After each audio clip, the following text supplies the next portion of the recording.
Hindi man nakatawid sa physical agility test ng BFP, hindi naman napigilan ng isang responder na gawin ang kanyang makakaya para makapagligtas ng buhay. Patunay na ang tunay na serbisyo ay hindi nasusukat sa uniforme o posisyon, kundi sa tapang at kahandaang rumisponde sa oras ng pangangailangan. Yan ang sentro ng balita ni Floyd Brenz. Tawag ko yung DR. Tawag ko yung DR.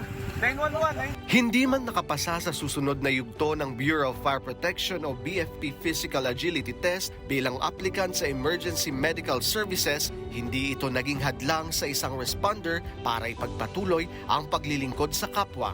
Sa kanyang pag-uwi sa Buluan, Sorsogon, nasaksihan niya ang isang road accident kung saan malubha ang head injury ng biktima.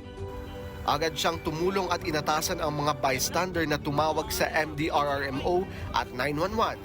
I-secure ang lugar, ayusin ang daloy ng trapiko at abisuhan ang pamilya ng biktima. Sinuri rin niya ang airway, breathing at circulation ng biktima bago isinagawa ang karagdagang assessment habang hinihintay ang rescue team. Nang dumating ang MDRRMO rescue team, itinuro niya ang kanyang assessment at nakipagtulungan sa pagpapatupad ng cervical spine stabilization, pagpapalagay ng neck collar at pag-secure sa biktima sa spine board bago ito dinala sa ospital. Para sa responder, ipinakita ng pangyayari na ang paglilingkod ay hindi lamang nasusukat sa pagsusuot ng uniforme o paghawak ng posisyon, kundi sa kahandaang tumulong at kumilos sa oras ng pangangailangan.